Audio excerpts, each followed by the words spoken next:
شروع کا سیده اعوذ بالله من الشیطان الرجیم بسم الله الرحمن الرحیم. یو دور داسې و د پښتو ادب او ادیبان چې کوم وو هغه د مشکل پسندۍ بیا د ادب ښکلا ګڼله، خو بیا ورو ورو دور بدلېده او سهل پسندي د پښتو په شاعرۍ کې د پښتو په ادب کې رایج شوله. نن سبا د مشکل پسندۍ خوښونکي شعراو یا مشکل پسنده شاعري ډېر کم شاعران کوي.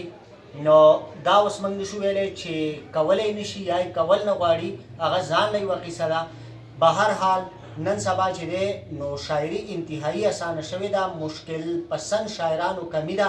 خو په دې دور کې ډاکټر فضل خالق ثاقب صاحب کوم چې د باجوړ بدانو سره تعلق ساتي، کلامونه چې کله د دې کلامونه د سماعت نه تیر شي نو په دې باندې د هغه زړو د حمزه بابا او د چې کوم اکابرین دي د پښتو ادب د هغو ګمان پې کېږي، ډېر بهترین الفاظ استعمال کوي، بهترین تشبیهات، او ورسره دومره مشکل پسندي پکې چې بار بار د دې په کلام کې د دې نه د هغه الفاظو او د تخیلاتو د وضاحت کولو ضرورت راپېښېږي.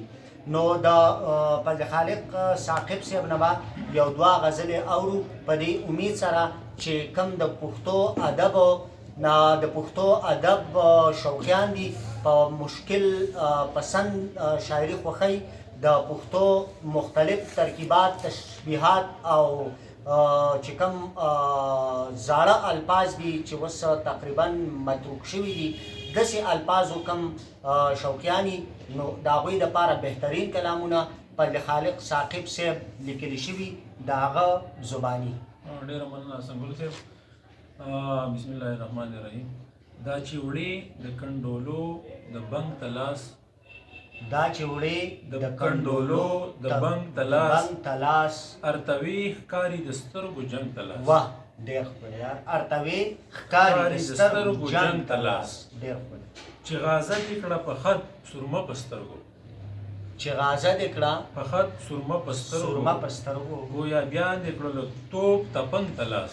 ډېر بهترین، ډېر ښکلی. د عشق درده غزونې دې بیا کړی، د عشق درده غزونې دې بیا کړی، بې اختیاره چې وروړم مرچنګ تلاس. مرچنګ تلاس.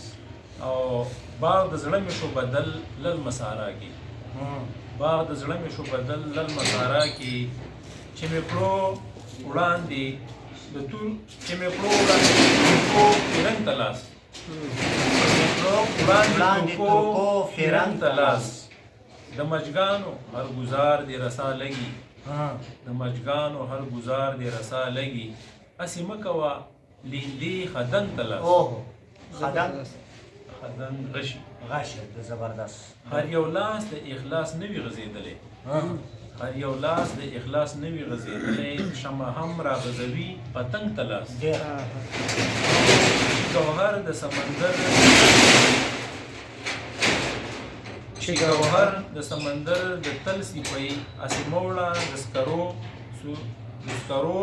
سورنګ تلاس. چې ګوهر د سمندر د تل سیپۍ، اسې موړه د سکرو سورنګ تلاس. زبردست. ښکاري مینه دې اشنا صادقه نه وه، ښکاري مینه دې اشنا صادقه نه وه، په اوله چې دې کړو نیرنګ تلاس. او د ثاقب د عشق خمار به پرې ور نه کړم، د ثاقب د عشق خمار به پرې ور نه کړم، خو مطرب کړي د رباب او ټنګ تلاس. ډېر بهترین. ملګرو تاسو ولیدل چې څومره بهترین کلام او په دې کې څومره زبردست تشبیهات او د الفاظو تراکیب استعمال شوی. یو بل غزل به ترې خیر رسوو. دې کې اوس هغه مین اولنی نازنین ماهی نخشب شي په بام رو رو، نازنین ماهی نخشب شي په بام رو رو، یا زلن دوری کوكب شي په بام رو، یا زلان دوری کوكب شي په بام رو رو. دا چې مخ په بیروخۍ واړی په بلا، دا چې مخ په بیروخۍ واړی په بلا، په شاق جوړ غضب شي په بام رو. ډېر ښه. د مرچنګ غوندې خندای زړونه یوسي، د مرچنګ غوندې خندا یې زړونه ویسي چې په ناز یې بیرته لب شي په بام ورو چې په بام یې بیرته لب شي په بام ورو چې لیمې د التفات کړي زما لور ته چې لیمې د التفات کړي زما لور ته رقیبان لویدلي درب شي په بام ورو درب شي ډېر ښکلی قافیه دی او چې شلنګار یې د دستبن په سپین مړوند شي چې شلنګار یې د دستبن په سپین مړوند شي چې د ناو ناله په شب شي په بام د فراق لمحې ټوکې په ځیګر کړي د فراق لمحې ټوکې په ځیګر کې لکه بې آبه چې کب شي په بام ورو او تور یې تاب د تجلی زغملی نشي تور یې تاب د تجلی زغملی نشي چې موسی ته ظاهر رب شي په ډېر بهترین تضمین بهترینه تلمیح وه په دې کې او چې شمال د نقاب پورته له سپین مخ کړي